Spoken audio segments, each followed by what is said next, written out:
Македонскиот режисер со светска кариера, Милчо Манчевски, деновива во Скопје каде што се подготвува за снимањето на неговиот најнов филм. Денеска и мој гостин. Милчо, добар ден. Добар ден, како сте? Одлично, вие? Одлично. Се навикнавте ли малку на Скопје по животот во Њујорк? Па да, мислам, ја одам напред-назад често, така да не е толку голема разлика. Во самата најава кажав дека се подготвувате за снимањето на вашиот нов филм. Кајмак почнува да се снима на пролет и тоа ќе биде црна комедија која што ќе се снима претежно на локации во Скопје. Во оваа фаза од подготовките на филмот, од предподготовките, што можете да ми откриете? Дали веќе имате одбрано некои од главните улоги, можеби? Не, се уште не. Работам на рани фази на кастингот со кастинг директорката Милка Анчевска и со продуцентот Јане Ќортошев. Се уште почнуваме. Обично работиме многу широк кастинг и потоа правиме втор круг, трет круг, па негде до 6-7 круг. Сега сме само на почеток, имаме некои начални идеи, меѓутоа секогаш има изненадување. Значи јас на кастингот му приоѓам со отворен ум, со отворено срце, ако некој испадне, се појави човек што не сме го знаеле воопшто, ќе си ја доби улогата. Значи само треба занет и треба енергија соодветна на ликот. Така да по прашање на кастинг сме се уште во рани фази, локации исто така во рани фази, се уште се работат финансиите, кешфлоу, оние неинтересни работи. А во однос на самото сценарио, освен што е црна комедија? Па, црна комедија, ова е приказна за тоа што се случува кога си го следиш срцето.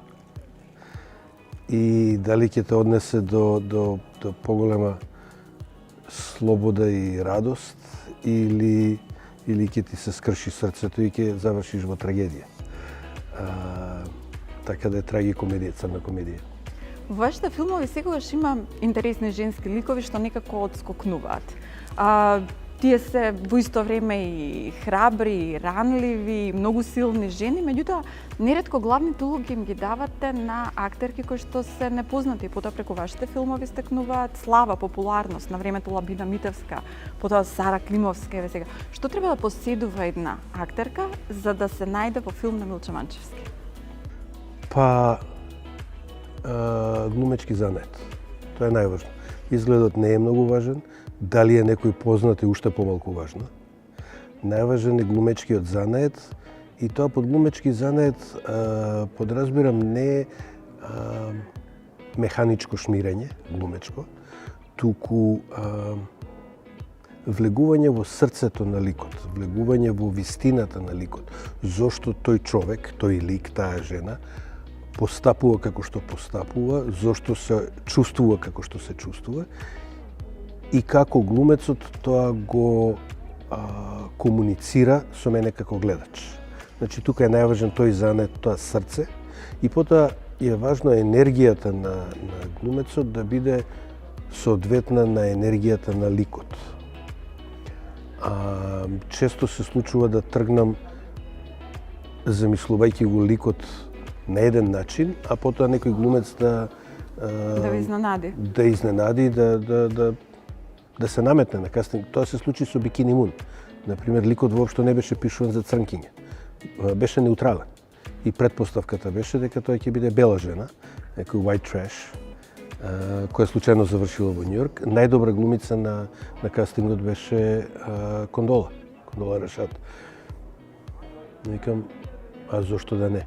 И седнав го доработив сценариото за лик кој е црнец. Инаку нема кај мене не чувствувам голема разлика дали е машки лик, женски лик, дали се мажи, жени. Често си ликот почнува како маж, па си викам, што ќе се случи ако свртиме, ако биде жена? Тоа се случи со Ангела во Dust. И значи ова се филмови за луѓе, а се случува некои од тие луѓе да бидат женски луѓе. најавата за снимањето на филмот Кајмак дојде некако во на време кога јавноста очекуваше да дознае дали филмот Врба ќе биде номиниран за Оскар, заради тоа што нели веќе беше предадено во Академијата. И вие велите дека наградите не ви се важни, меѓутоа целата јавност некако исчекуваше. Ме интересира дали и вие очекувавте оваа година номинација за Оскар? Не очекував. Мислам, прво, стварно не се оптеретувам со награди, затоа што наградите, како и тоа дали ќе се допаднеш на критиката и на публиката, се работи со кој може да се манипулира. Кога вело манипулира, тоа не го кажувам само во негативна конотација, него знаеш отприлике фестивалите што бараат, или знаеш отприлике публиката што бара и можеш да ги подкупиш со постапки. Например, публиката го сака Бред Пит, го кастираш Бред Пит и си ги подкупил. Да, очекувате од напред успех. Да. Затоа се обидувам да не размислувам како ќе пројде филмот, затоа што на тој начин си давам слобода да направам пооригинално дело или да направам онакво дело како што креативно сакам да направам. И после толку време и толку искуство и толку награди, научив дека они стварно не се важни. Особено тоа треба да си го кажеш кој ги добиваш наградите. Нели, оти лесно е кој ги губиш да кажеш кисело е грозјето. Наградите не го прават филмот подобар. Недостатокот на награди не го прави полош. Во случајов не очекував затоа што треба две работи. Треба стварно добар филм и треба стварно одлична кампања. Добар филм имавме, кампањата доцна ја почнавме. Доцна дојде одлуката од Македонија, финансиите за да се поддржи публицитетот, рекламите, да се ангажира PR агенција дојде многу доцна. Така да мене не ме изненади уопште. Сосема друга работа е што уметноста не е спорт. Не е. Да, не може да не зависи секогаш од вас што ќе направите вие, како ќе се покажете. Не само тоа. Да, апсолутно, ама и сега како да ги споредувам дали е персона подобра од, не знам, Рублјов. Кој има златна медаља, кој има сребрна медаља, и двата се гениални, толку. Поминаа 25 години откако Пред дождот беше првиот македонски филм номиниран за Оскар. Во тоа време, дали имавте спремен говор во случај да го добиете Оскарот? Да, имав. И ќе беше прилично скандалозен. Што ќе кажете? Па не, имаше цела тепачка околу името. Академијата цело време не ословуваше како Република Македонија до, да кажеме, една недела пред доделувањето и тогаш го промени името во Фиром. Јас се имав една сериозна тепачка со Артур Хилер, тогашниот директор на Академијата. И они инсистира, вика, Фиром е затоа што сте како Фиром во Обединети нации. Добро, викам, и после ми текна, да викам, вие имате номиниран филм во 5 филма од земја која воопшто не е членка на Обединети нации, од Тајван. И така тоа траеше и остана на тоа и до, да кажеме, 2 сати пред да тргнеме, значи околу 4 сати пред доделување, а немаше да идам. И Семон Пери успеа некој компромис да направи. Сите нашата делегација тогаш, ајде да се сликаме, и директорот на Вардар филми тогаш не беше важно. Сајмон направи убава, направи компромис во кој се кажа земја која Обединетите нации викаат Фиром, а сите филмаџи ја викаат Република Македонија и отидов.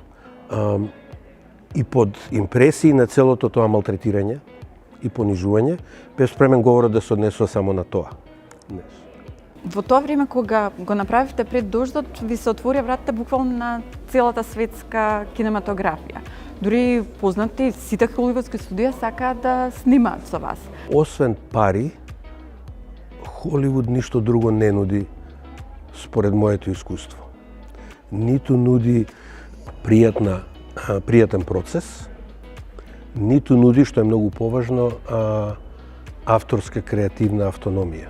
Значи, студиото, продуцентите, дистрибутерот се секојаш присутни во секој чекор на работата и те командуваат што да правиш. И сега ја не верувам дека така се прави добар филм. Може би така се прави комерцијален филм, иако и во тоа не сум убеден. Затоа што најкомерцијалните филмови пак ги направиле автори кои работеле по свое. Дали е тоа Джеймс Камерон, или е Спилберг, или е Лукас, они работеле онака како што они ги гледале, ги замислувале филмовите, а не онака како што студиото ги замислува. Во случајов, да, имав еден куп понуди, почнав да работам некои филмови. Не знам, Три крала почнав да го работам, Семе на злото, Перфектно убиство. И секогаш ќе дојдевме во фаза во која студиото почнува да ти наложува креативни одлуки. Например, во Прегладнет ние го кастиравме Том Уейтс, студиото не го сакаше Том Уейтс, инсистираше да биде Дейвид Аркет. За Три крала конфликтот беше околу тоа каде да се снима. Прво тргнавме во Мароко да го спремаме, после они од своји корпорацијски причини решија да го работат во Австралија. Викам, Австралија не личи на Кувајт, не личи на Ирак. Значи, краткиот одговор е затоа што креативната автономија ми е многу поважна од било што друго, особено значи во случајов од парите што Холивуд може да ги понуди. Не ми беше убаво таму. Вие неколку пати имате спомнато дека сте имале средба со Мик Джегер кој што бил воодушевен пред дождот. Знам дека имате многу пати раскажано, меѓутоа, што точно ви кажа Мик Джегер? Па не, она што беше интересно е да го слушам како на продуцентот негов, на Дон Воз, му го прераскажува филмот. И сега, ова беше роден ден негов. Он има во Вест Холивуд мала куќа и таму беше роден денот и кога ме запозна, пред дождот и почна да му го раскажува. И сега јас седам и го гледам него. Го гледам Мик Джегер како на Дон Воз му го прераскажува пред дождот и си викам, окей, ова е сега е време за пензија. По првиот филм. Да. Нью Йорк Таймс го вброи вашиот прв филм меѓу 1000 најдобри филмови кои што се направени воопшто. Дали во времето кога го правите пред дождот можете да претпоставите дека буквално првиот филм ќе постигне толку голем успех? Па не можев да претпоставам, ама веројатно како и секој уметник имав многу желба и самодоверба да биде така. А дали тоа може да се случи? Знаеш како ти го правиш делото како да ќе постои илјадници години и како луѓе да го анализираат секој кадар и секоја реплика, затоа што тоа е во природата на правењето уметност. Барем кај повеќето луѓе. Така да така и беше спреман. И после помалку ме изненади, ама повеќе ме израдува што имаше страшно многу луѓе кои стварно сите детали ги пратеа. Стварно прашуваа зошто во секој од трите дела се слуша мува како Зуи, или зошто во секој од трите дела се слушаат Бисти Бойс, или има повраќање, или те видовме во 2 фотографии во филмот, не во една. Не размислував за тоа. Оти процесот на правење на Пред дождот, и не само на Пред дождот, и на следните 2-3 филма, ми беше толку непријатен и толку напорен и наидував на толку отпор кај продуцентите во најголема мерка, што фактот дека филмот беше завршен беше најголемата награда. После како ќе биде примен, она му дојде како бонус на некој начин. И сега кога веќе ги спомнавте вашите фотографии кои што се појавуваат во филмовите, во скоро секој ваш филм се појавува или ваша фотографија, ваш постер. Вие не се појавувате директно во филмот, меѓутоа секаде некаде го има Милчо Манчевски. Која е символиката што сакате да ја прикажете со тоа? Има ли некоја тајна порака? Па нема артикулирана порака. Тоа е игра на играта на Хичкок, односно шега на шегата на Хичкок. Он се појавува во секој филм и во скоро сите филмови он само ќе прошета. Или силуетата ќе му се види, или некако ќе биде присутен. И тоа посебно кај оние што студираат филм или што се филмофили љубители, обично нели се разговара, се трага, се збори за тоа. И ништо ми дојде идеја тоа да го цитирам, ама да го поместам за еден чекор. Сега ако седнеш да го разглобуваш зошто е така, веројатно оти сум сакал да кажем не можам да глумам, не знам да глумам, ама знам да се сликам. Меѓутоа, вие се појавивте во филм на Бранко Гапо. Малку мина знаат дека пред да почнете да режирате, вие сте имали улога на филм. Да, и имав мала улога и кај Киро Ценевски во Јазов. Какви искуства беа тие снимањето филмови од оваа страна на камерата? Ја бев тинејџер и се тоа ми беше ново, беше огромен филм. Па беше интересно, затоа што беше голем филм. Мислам, ја бев еден безобразен тинејџер. И првиот ден, значи прва клапа на Време води, мислам дека беше во март, беше ладно време. И првиот ден сцената беше Петар Расовски, кој го игра татко ми, ме носи мене мртов и ми ги мие раните во реката. И така едно 6-7-10 пати ме спуштија во ладната река, многу беше ладно.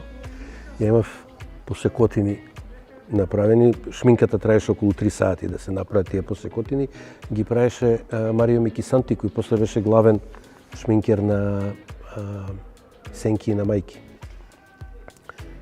И како заврши снимањето, прва клапа, нели, голема представа, заврши мојот дел од снимањето, мојата сцена и ме пратија да си одам, нити ми е симнаа шминката, нити ме преоблекува, ни ништо, оди си во хотел. И они продолжија со снимање, ја отидов у хотел со крвта до тука и решив да се прошетам така.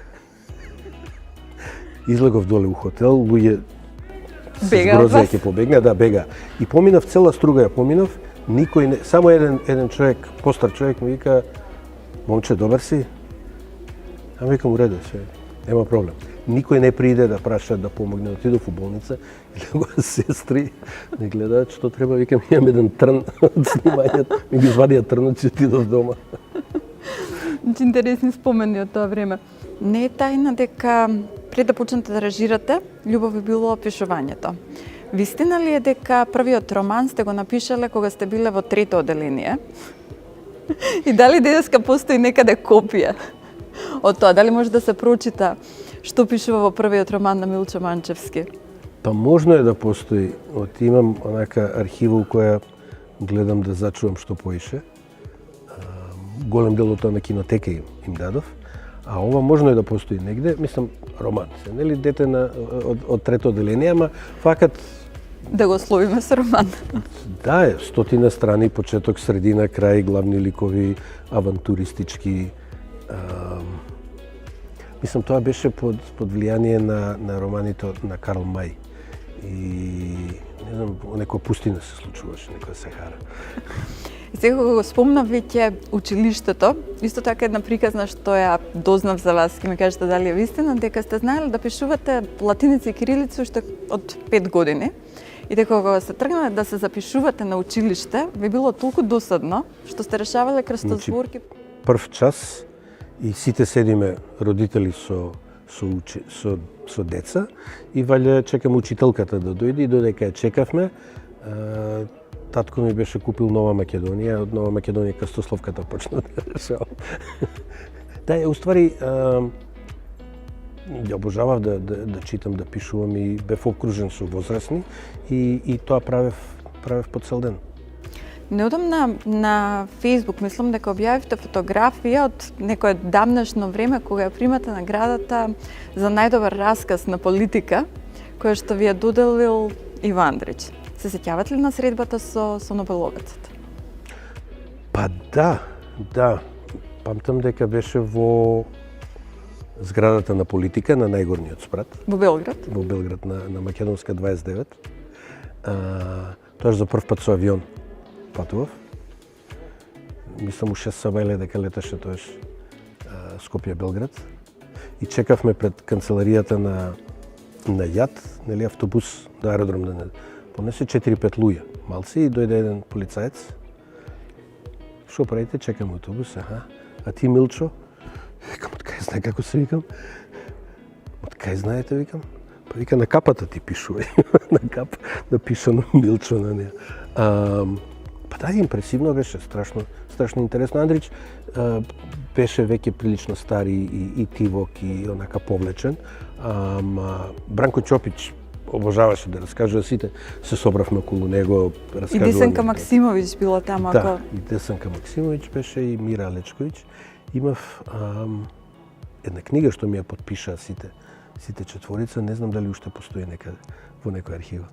Какво детство имавте? На што се сеќавате најубаво? Кои ви се најубавите спомени од времето кога раставте? Па не знам, ја бев единствено дете во куќа полна возрастни. Значи, моите баба ми, дедо ми, тетка ми, тетин ми, не знам, мислам дека имаше голема куќа, 2 стана, 8 возрастни и јас едно дете.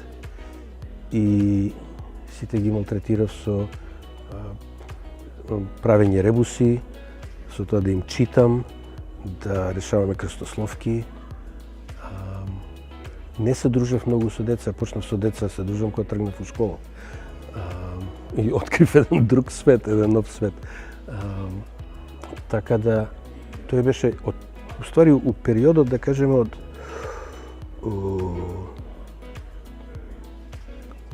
тргнав во школа и од тој момент, да кажеме, следните, значи целата осмолетка, следните 7 години, скоро сите што живееја во таа куќа, освен тетка ми, умреа. Така да тоа беше исто дел од тоа растење. И Како го минавте тој период? Ви беше ли многу тешко? Па да, ама тоа е тоа што го знаеш. Немаш со што да го споредиш. И сега тоа после долгорочно нуди своји, перверзно звучи да се каже, ама нуди своји предности. Вие сте урбан градски лик, целата младост имате помината во центар, во градски парк, тука сте живееле, тука сте се дружиле. Со кого се дружевте во тоа време? Каде излегувавте? Кои ви беа омилените места кај што сакавте да го поминувате времето во Скопје? Па не знам, мислам, тогаш кај се излегуваше, валјда беа тие пред Ванила Камел. Имав еден другар, мислам, се уште сме другари, ама он живее во Берлин, Ванчо Ѓошевски, со него, он е глумец, играше и во Врба. Ке дојше на моторче и се движевме и ќе се појавиме на најавени на гости. Отидовме еднаш во Завод за ментално здравје на деца и младинци да правиме скандал. Мислам, да сам велите да сме безобразен. Се чувствувавме како да сме поклопени од една бетонирана малограѓанска средина. И ние се движевме, се дружевме и се радувавме на убавите луѓе, ама во исто време и ја осеќавме таа поклопеност бетонска и гледавме да бидеме слободни, и честни и кон себе и кон другите. И тоа беше таа алтернативна убавина на тоа живење тука. После, кога се преселивме во Берлин, ја во Њујорк, заклучивме дека уствари тоа и не било толку многу чудно, може да било чудно за Скопје. Да, јас ќе ве прашав како потоа го прифативте начинот на живот во Њујорк, заради тоа што тоа предпоставам животот во Америка генерално, предпоставам дека е диаметрално сосема спротивен од она што го имавте тука. Па вака, ја студирав во Карбондел, кое е мало место во Илиноис, и мене преселбата од Скопје во Карбондел ми беше поголем шок од преселбата од Скопје во Њујорк, затоа што тоа беше таа вистинска Америка, која многу се разликува од Њујорк, и мислам дека американец кој ќе дојде во Њујорк е поизненаден на прва топка од што европеец кој ќе дојде во Њујорк. И тоа беше мало место сред корнбелт, фарми, со тоа што Филмската академија беше одлична. И акцентот беше на тоа да се снима, да се работи, не да се филозофира, него да се снима и да се запознае секој аспект од работата. Значи од тонец до сценографија, до своја камера да работиш, своја монтажа, до тоа сам да го сечеш негативот во стерилна просторија со бели ракавици. После се вратив тука, имав еден проект кој политиката и колегите го задушија и поради тоа се вратив во Њујорк да живеам и доаѓањето во Њујорк, значи додека бев во Карбондел имав носталгија за Македонија, за Скопје. Од како отидов во Њујорк во еден момент немав.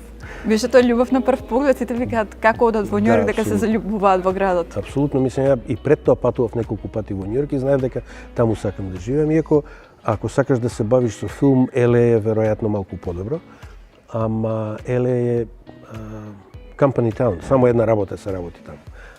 Њујорк прво имаше различни луѓе што се бават со различни работи, второ енергијата е многу поубава и некако е почесен како град. Не знам, нели, прво време ти е монструозен и страшен и забрзан, после се навикнуваш и ти треба тој фикс на тој адреналин и енергија, и после откриваш дека уствари си постојат, нели, енклави и мала се. Они не мора да се физички мала, понекогаш и се, ама наоѓаш круг на луѓе, на истомисленици и тоа е таа уствари убавина, он ти дозволува да бидеш кој сакаш. Ти можеш да бидеш и Лори Андерсон во Њујорк, можеш и каубоец да бидеш, ако сакаш, можеш и религиозен фрик. Никој не те чепка, дозволено ти е. Дали вистина дека обожавате рап музика? И тоа не овој новиот хип-хоп што е денес, туку оној old school, типот на Beastie Boys. Спомнавте дека и во вашите филмови користите нивна музика. Па да, мислам, сакам и рап, меѓу другото. Сакам и лаунջ, сакам и, не знам, фри джез и електроника, и индиска музика, Боливуд. Од рап, да, old school сакам, мислам, оние NWA, оние по-оштрите као NWA и Public Enemy, или по-меките као De La Soul и Arrested Development. И Beastie Boys се надвор од било која категорија, мислам, они се стварно гениални. И сега ги спомнавте Arrested Development, за нивниот спот за песната Tennessee па освоивте MTV награда за најдобро видео. Да. Дали денеска, од денешен аспект, дали може би повторно би било предизвик да снимите некој спот, бидејќи вие, нели, пред да почнете да режирате филмови, режиравте видеоспотови, неколку има во вашата биографија? Да. Значи, јас спотовите ги доживував како мали експериментални филмови, што не беше секогаш најпрактично. Затоа што грамофонските куќи и менеджментот на бендовите обично им беше најважно само убаво да биде отсликан пејачот и да не се филозофира многу. Така да имаше малку повуци потегни околу тоа какви ќе бидат спотовите. Ама ова беше под влијание на Кенет Енгер, на експериментални амерички филмови од 70-ти. И постојат и такви феноменални музички спотови кои може да функционираат и како мали експериментални филмови. Ја направив, не знам, едно 3-40 спотови, валјда. Да, би снимал, зашто не, ама треба да е добра музиката и треба, како и во све што работам, да имам тотална креативна автономија, да имам final cut во тоа што го правам. Независно тоа дали е реклама или е спот или е филм, мислам, Микеланджело правил реклами за црквата, нели? Како си поминавте на родиненот на Мадона, каде што ве однесе вашиот пријател Вилем Дефо? Не беше Бог знае што, мислам, она беше забава, како забава. Да. Не можев да чуам гласно, беше она. I'm honored. Што? I'm honored. I'm very honored to meet you. Имаше една келнерка, многу се возбуди, носеше послужавник со шампейн флут, со чаша шампањ, го истори да се искрши пустата. Не знам дали ја избрка од работа. Пред да се запишете на филмската, да студирате режија во Америка, вие овде имате завршено историја на уметноста. Оно што е интересно што во вашите филмови многу често правите реинкарнација на некои од омилените слики во одредени кадри. Колку тоа го забележува публиката или вам ви едноставно важно омилените дела на некој начин да ги споите со вашиот филм? Каква порака сакате да испратите преку тоа? Нема тука артикулирана конвенционална или рационална порака. Тоа е треба да си играш кога правиш уметност. Сега, тоа играње треба да го работиш многу доследно и со страшно многу работа. И некојаш по многу скапа цена, по висока цена, ама мора да има играње. И реконструкција на кадри или на платна во филм е дел од таа игра, за која сметам дека се совпаѓа со филмот. Не може да само така натртено да го шлапнеш во филмот, него треба да биде дел од ткивото на филмот. Обично е во соработка со дизајнерот Дейвид Манс ги дизајнира сите мои филмови и со директорот на фотографија. Понекогаш е цитат, не знам дали цитат на Рембрандт или на Јозеф Куделка или на Картие-Бресон. Повеќе една весела игра, еден диалог. Тука има диалог со публиката, има кој ќе го фати кадров. Вие живеете на релација Скопје-Њујорк веќе подолго време, меѓутоа и за двата града некако важи некој напишано правило дека секаде одите со вашиот велосипед. Сега, дали во Њујорк се уште го возите вашето старо пони? Или го сменивте велосипедот? Да, не, таман работа. Мислам, тоа е, Рог, Љубљана, пони, плаво, тегет, старо. Го наречев да ми го најдат кога живее во Бруклин, во една стара точкара.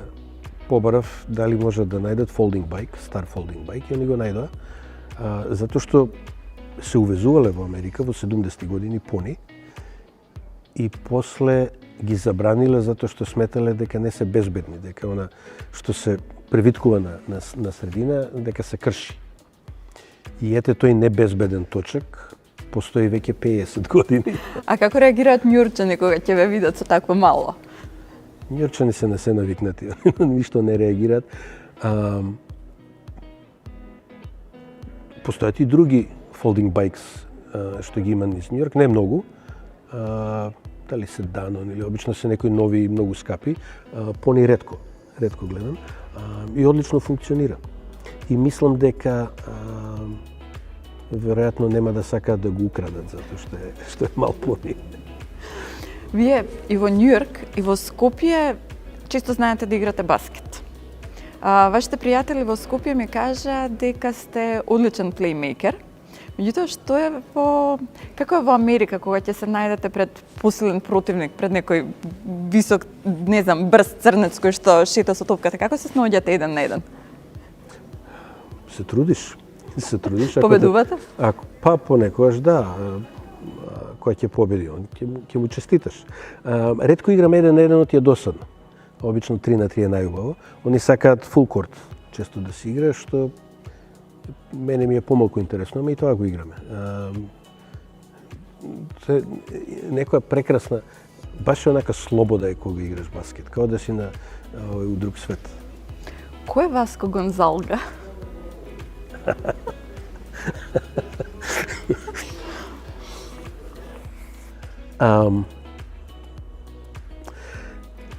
Вака, приказката за Васко Гонзалга иде вака, значи, пред дождот играше во Венеција, имаше премиера, следниот ден работиш интервјуа. Значи имаш интервјуа цел ден и пола од тој ден после. И обично на 20 минути. По 20 минути се менјаат, понекогаш има као мини пресконференција на една маса 6, 7, 10 новинари од различни земји, го завршуваш тоа и чао, пријатно заврши твоето. Ако жирито смета дека филмот им е интересен и можеби ќе добие некоја награда, организаторот те замолува да бидеш негде достапен. Ме праша кај ќе одиш, викам ќе одам за Скопје, после се враќам за Њујорк. Вика, тај може да не идеш у Скопје, пошто тогаш беше прилично сложено до Венеција да дојдеш. Добро, викам, окей. Полиграм ме прати во Лондон, ме сместија во Граучо клуб. И се чекам неколку дена, не знам ни ја точно што чекам.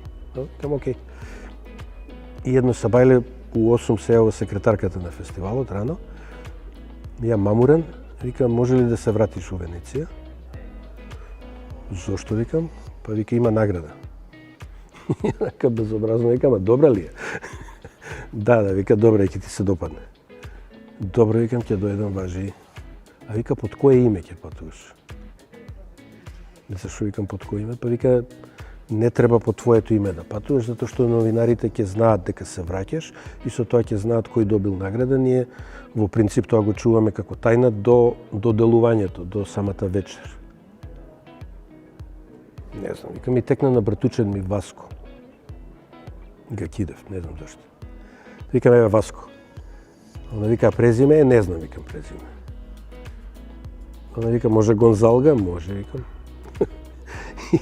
И доаѓам во неделата, валјда беше, Лондон, Венеција, директен лет имаше, и на аеродромот седи шофер со Васко Гонзалга држи. Шофер за моторен чамец, пошто у Венеција. Така да тоа беше Васко Гонзалга. Јас ќе вратам пак на времето после пред дождот и времето кога дружевте и соработувавте со големи холивудски актери. Дали постои некој со кој што и денеска комуницирате или можеби некој актер за кој што би сакале да напишете улога за да се појави во ваш филм? Па не, од луѓе со кои во принцип не се дружам многу со луѓе од индустријата. Независно тоа дали е Холивуд или е Европа или е Њујорк, единствени со кои останав онака во посериозен контакт се со Вилем Дафо. Мислам стварно често се гледаме и понекогаш се слушам со Ворен Бити и мислам тоа е тоа. Со другите евентуално некој деловен контакт, нешто во врска со конкретен проект. Луѓе со кои би сакал да работам, не знам, беше Филип Сеймур Хофман, за жал умре, стварно гениален глумец. Кристијан Бейл е извонреден. Со неверојатни трансформации. Да, не можеш да го познаеш. И тоа е уствари дефиниција на глумец. Глумец треба да е различен во секој лик. Звезда го игра истиот лик горе-долу и луѓе идат баш за да го видат истиот тој лик, нели, истиот Джек Николсон, истиот, не знам, Шварценегер, истиот Джим Кери. И после известно време они обично посакуваат и да работат нешто друго и тоа некогаш успева, некогаш не. И звезда е платена во принцип за да биде истиот и да ја донесе публиката. А глумец е платен за да ја одработи улогата и ако е, мислам стварно, кој може да спореди дека мислам дека беше и во Вајс и во Машинист истиот глумец, мислам тоа. Физичката ме и тоа што он нуди. Не знам, Роберт Дивал на пример е феноменален. Саманта Мортон, иако она мислам одамна веќе дека не глуми. Дженефер Лоренс е стварно одлична глумица, иако мислам некој од филмовите кои игра врло важно. Ама она е секогаш добра. Она од внатре она се предава на ликот и има што да каже. Имате изјавено дека заради Ричард Гир долго време доцнало снимањето, првичното снимање на Пред дождот, дека требал да глуми во филмот, на крајот никогаш не се појави. Филмот го снимивте без него. За прашина беше тоа. За прашина? Прашина се однесуваше. Да, он уствари што се случи, ние кога тргнавме да го пакуваме филмот, беше во продукција на South Fork Pictures. И тоа е, продуцент беше Майкл Нозик, а втор продуцент, односно газда на фирмата е Роберт Редфорд. И тоа го финансираше Miramax, значи они продуцира, јас пишував и режирав Miramax и имав конфликт со Харви Вајнстин од Miramax и го повлеков филмот. Во тој период почнавме кастингот да го правиме и најважен е кастингот, нели, за да се склопат финансиите на холивудски филм. И Ричард Гир сам се јави, сам се наметна. Во иста агенција бевме и он побара да се сретнеме и да игра во филмот. И ја не сакав он да игра во филмот, и мислам дека не е добар глумец. Иако има две феноменални улоги. Продуцентите ми викаат, слушај, ако потпишеме со него, утре финансирам филмот. Инаку ќе треба се уште допрва да ги бараме финансиите, затоа што тогаш веќе ја раскинавме со Miramax. И Јас си ја дадов душата под кирија и се согласив.